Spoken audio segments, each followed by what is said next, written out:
right there in that old curiosity shop. Hey everybody, I'm at a brand new Goodwill that just opened up a couple weeks ago on your way to Berlin. That is Berlin, New Jersey, not Berlin, Germany. I know you already knew that. So, I mean, it looks like a typical Goodwill. And of course, I'm right underneath the loudspeaker. So, I'm done with Ray Dunn. Let's keep it moving. Here's a nice, well, it's not that nice. It's okay. It's $8. It's got a lot of gold loss. And it's 3-footed. The etching on it is It's not floating my boat.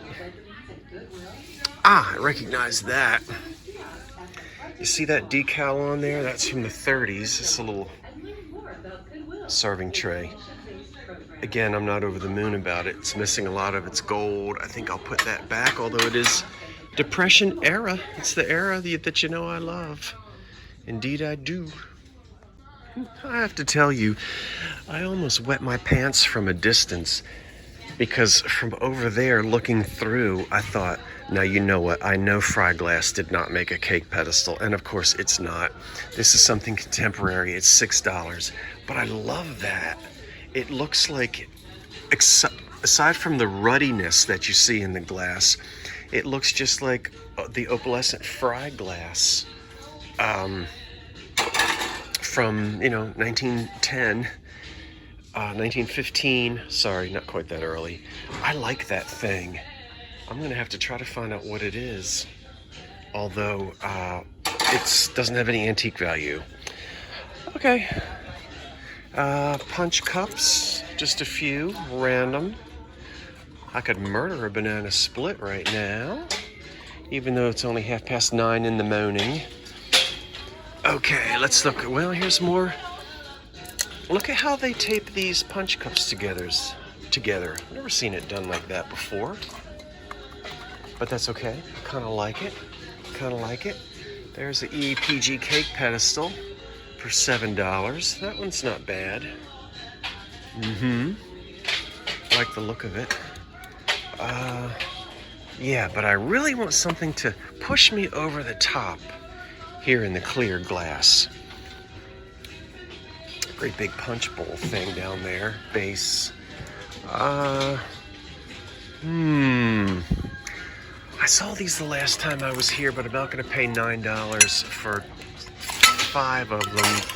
They have the sort of golf ball in the middle, which reminds me of, is it Westmoreland golf ball? Too much in the old washing machine brain, and too early in the morning for me to try to keep it all straight. Some pretty china, a little bit of restaurant wear. Okay. That cart is empty. What are we going to do about that? Okay, I now have gone down the road and I've moved over to a Second Avenue thrift store, which reminds me to say, people keep thinking that I'm at a Savers. We actually don't have Savers here. There may be one in New Jersey somewhere, but there are none within a 90-mile radius of where I live. But I think Second Avenue and Savers are somehow, they have like maybe the same corporate father. And I say that because when you see these price tags, you keep telling me that this is from a store called Savers. And I'm aware of that store. I've seen it in the Midwest and wherever else it is. But this is actually the price tags that are here at what's called Second Avenue. So just a little technicality. I'm technically not in a Savers. Hello, little chicken. But a Second Avenue thrift store. And I'm certain that if I was that curious, I'd Google it and find out who the owner is, and it's probably the same owner for both stores. Okie doke. Ooh. Gettysburg, Pennsylvania. Avon. Tops don't match. Pretty obvious. It's a pretty cruet.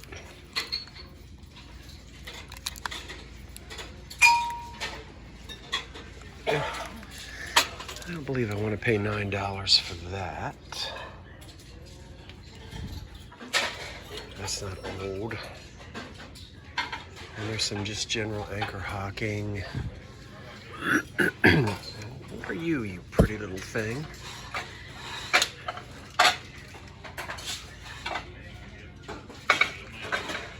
You look like a depression etch. But you're a tiny little bud vase. How much are you? You're $4. I'm gonna have to see what you are. Because you look depression era.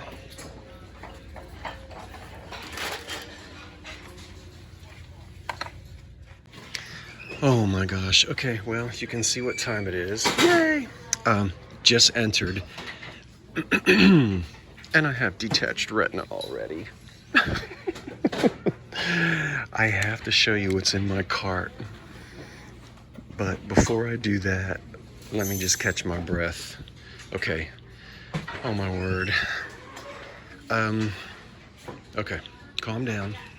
There's so much to see, and you want me to stop and look at everything, and I can't look at every single thing.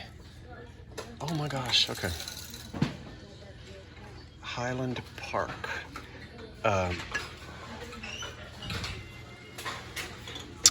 And I haven't even gone through, there's my English hobnail way back there. Looks like the good stuff. Turn this way, turn this way. Okay, let me explain. So yesterday, when I was here, I found this punch bowl base, and I knew that it was elegant cut, brilliant cut. And I should have bought it yesterday, but I didn't. Because I thought, okay, the punch bowl isn't here. I do not need a base to a punch bowl. And this is odd, the way that it's made, because it's open all the way through. This can't even dub as a vase. I came back today, 24 hours later. There's the punch bowl. Okay. It's filthy, and you can already see it's shining bright like a diamond. It has a chip that I'm not happy with, but there's no way. We'll talk about it later after I wash it. Oh my gosh. One of the saw tooths has a pretty good chip in it. There's no way that was gonna be left. I'm just like stunned. Well, there isn't even any sunlight today because it's an overcast day. But there she is, the American Brilliant Cut Punch Bowl. Oh my goodness. I simply cannot believe it. And I am going to have one fun time going through my American Brilliant Cut books to figure her out. And the unusual thing is, when I lift the bowl up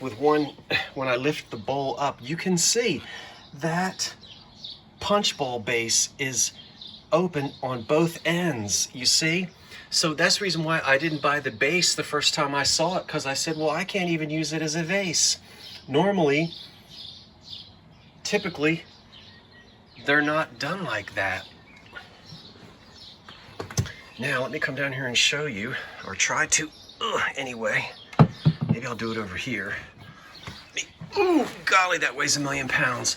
Bring the punch bowl over, and you can see it has a little knob.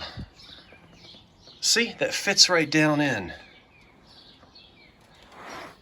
Oh my gosh, it's beautiful. And the punch bowl base is almost like a megaphone. That's about all you could use it for. But there it is. I am so delighted. 1890s. Look at this. This has a yellowish look. Come here to me. spooner or celery. And I'm looking to see if there's any more.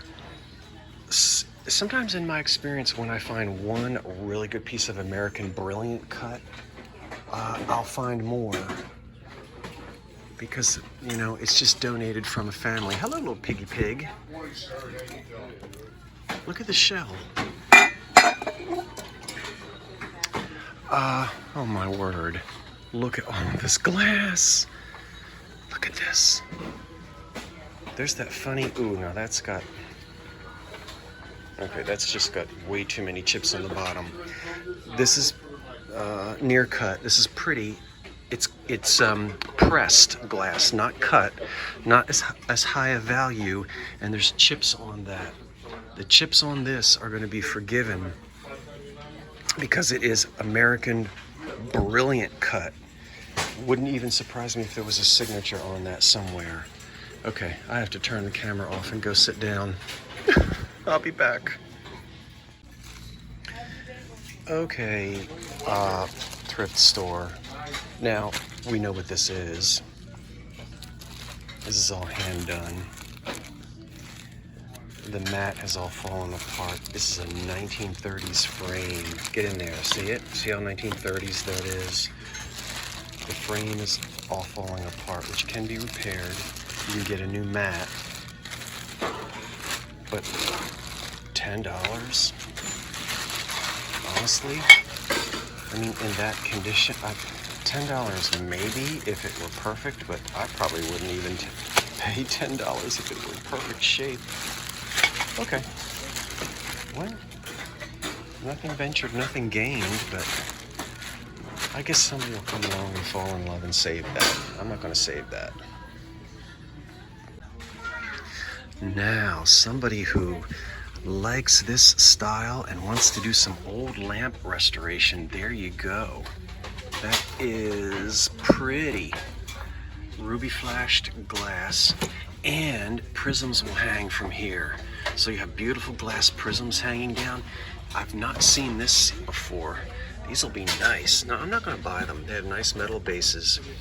I have too many lamp projects at home. How much are they anyway? They are, oh, $15 each, yeah.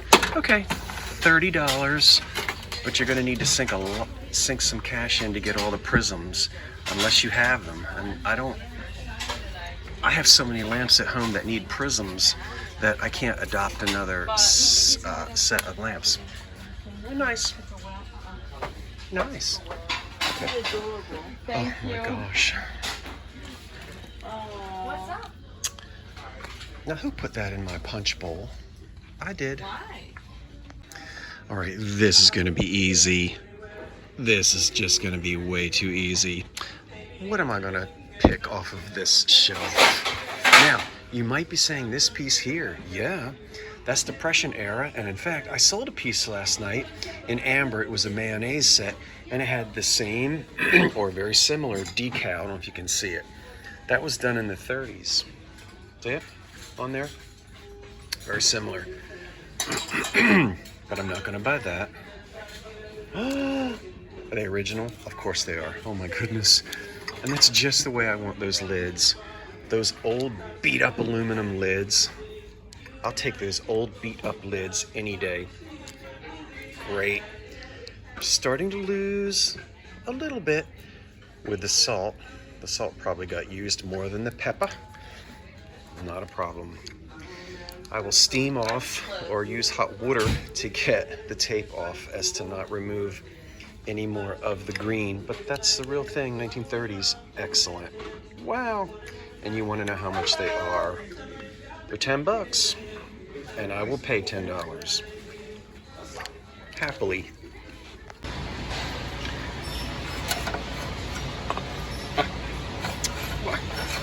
Look, poor thing. I guess she should have taken the train instead. Well, if you watched the video from last night, where I showed you my table setting of the Indiana glass pineapple and floral pattern, if you saw that, You remember seeing just an interesting shape. This is also Indiana glass. That's their sandwich pattern. But look, you get that triangular base. And if you remember those little things that look like sherbets that I have. So, but that's just the, ooh, that's chipped. Anyway, that's the creamer to the Indiana sandwich. And then there's that little pretzel.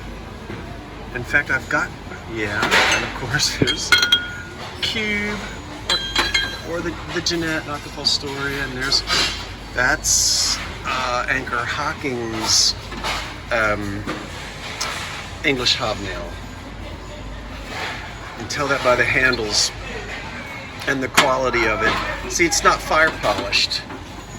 So that's your Hocking, I'm sorry, not English hobnail. It's terrible when your brain has all this in it. Miss America, which looks like English hobnail. And but that's that. Gosh. Oh my goodness. Did I hit record, or am I just standing here running my mouth? I've done that before.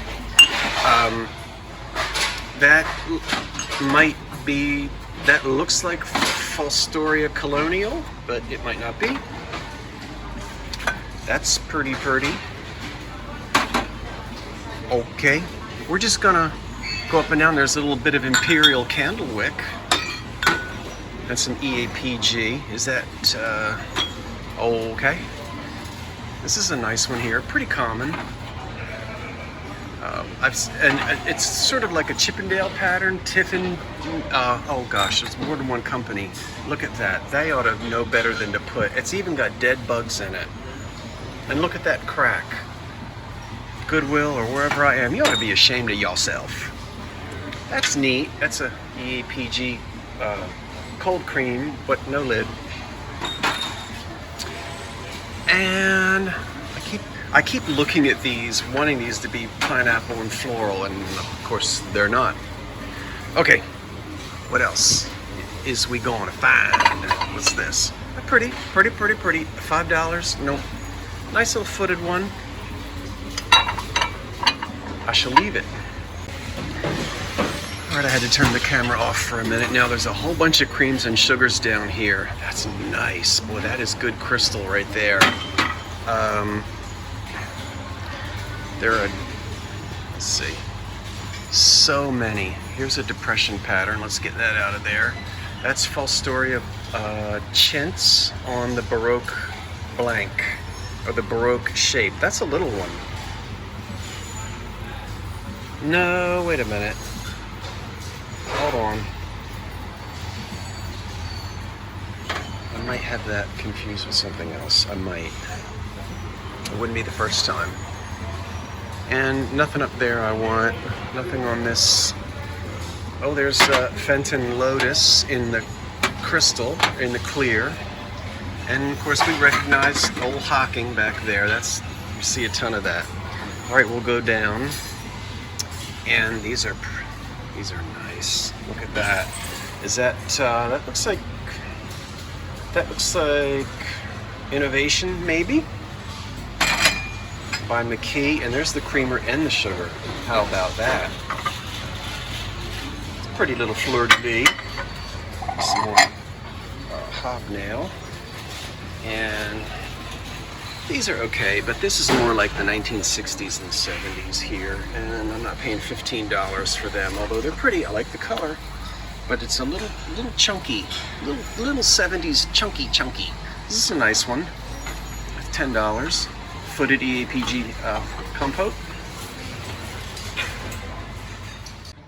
Isn't that a beautiful 1930s chair? Now, I'm very certain that it's not a dining room chair.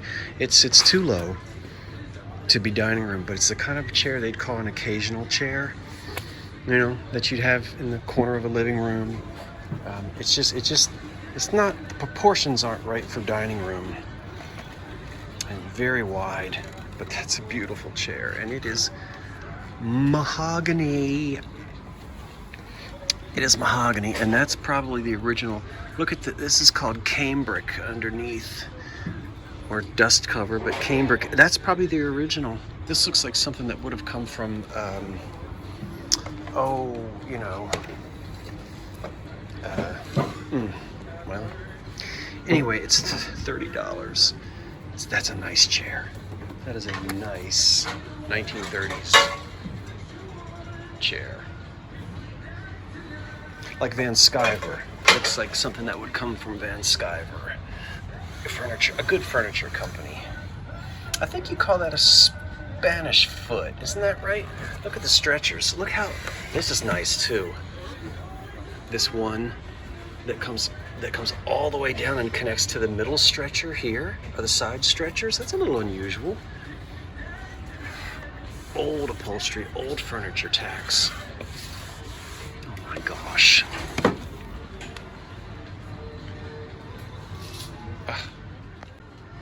And then look at the also very 1930s, this drop leaf table with a lamp in the middle of it. Now, obviously it's a new shade.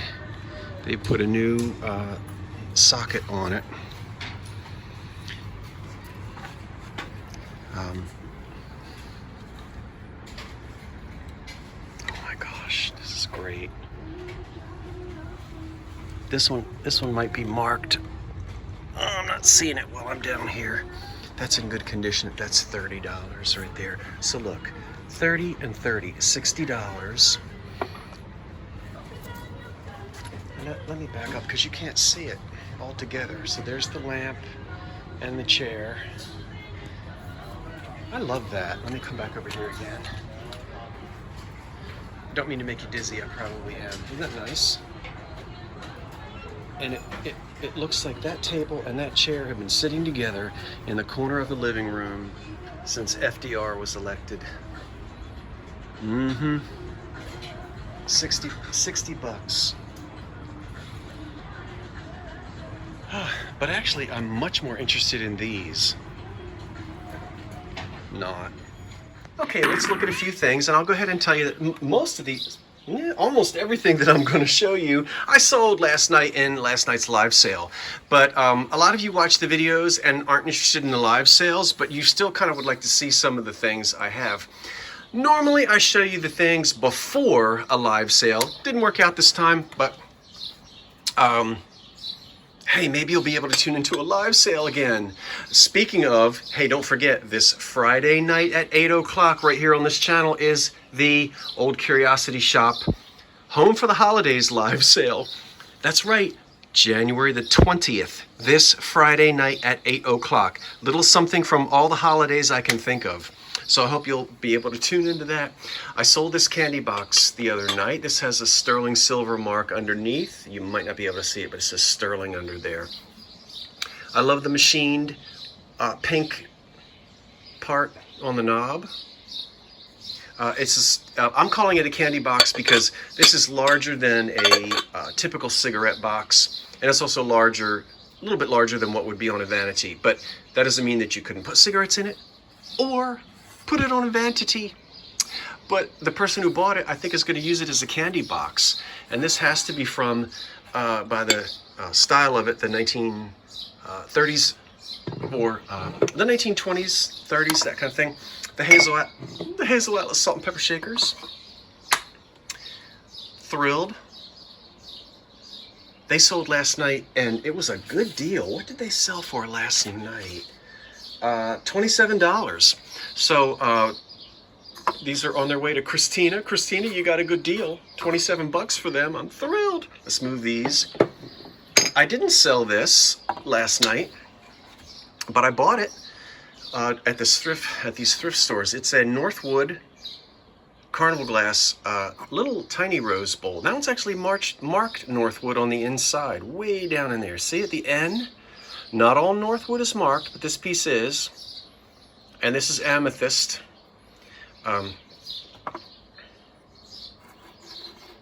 You may like the surface of this very shiny, silvery, electric surface. You might like that, and you might not. I don't know. I'm kind of on the fence. But it's antique, of course.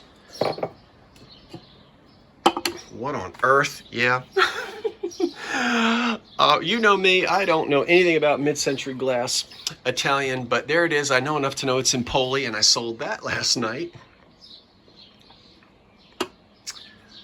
Okay, it's a big, I don't know, I don't know what you do with that. And the two, oh gosh, the two pieces that I am simply, I can't say enough about. This is one right here. This piece, the glass is made by the Peyton City Glass Company.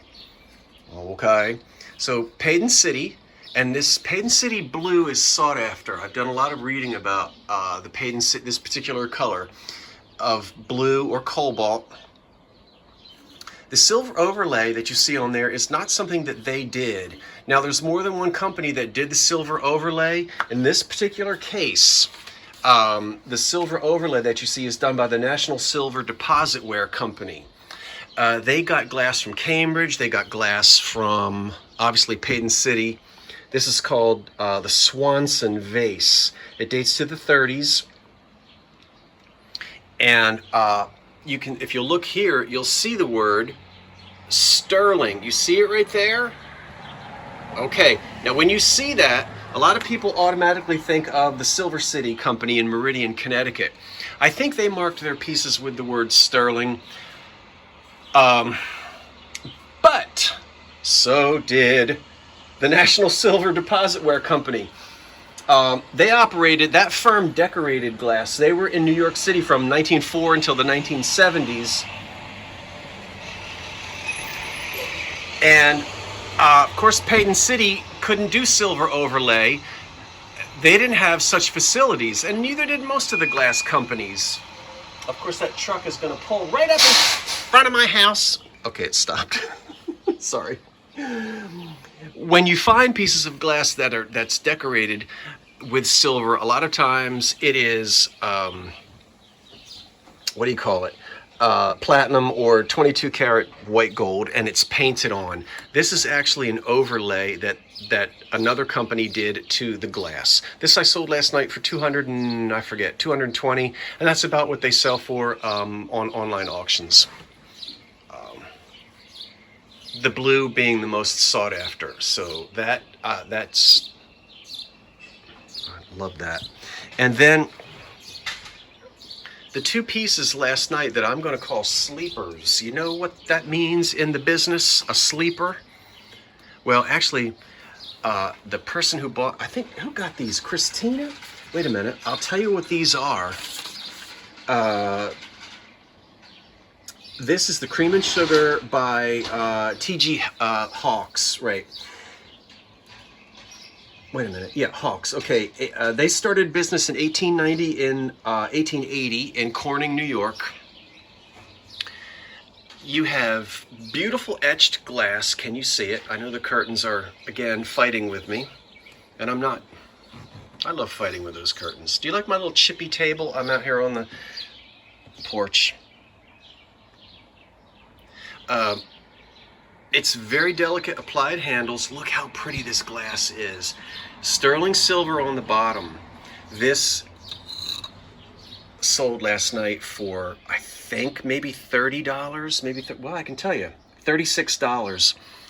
And I can tell you what, there are examples of this glass on online auctions.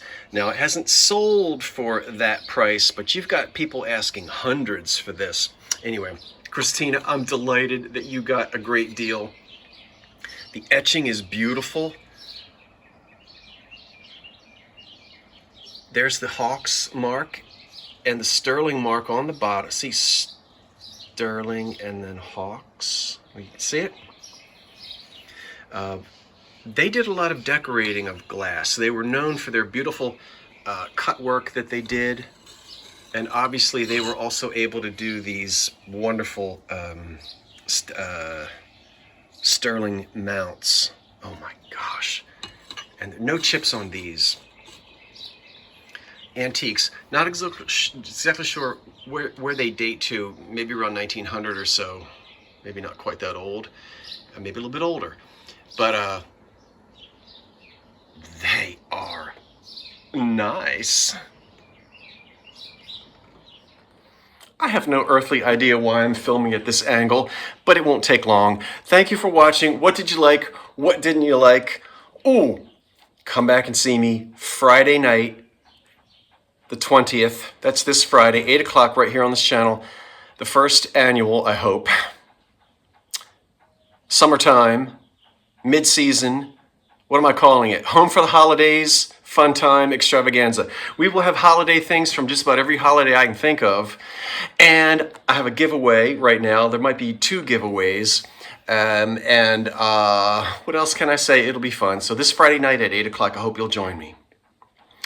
Until then, I'm Scott from the Old Curiosity Shop, clinging to my china closet, saying thanks for watching. I think I might go and have some punch. Why not? It's 3 o'clock in the afternoon on a Tuesday. That's time for punch. Wait for the cat. So long for now.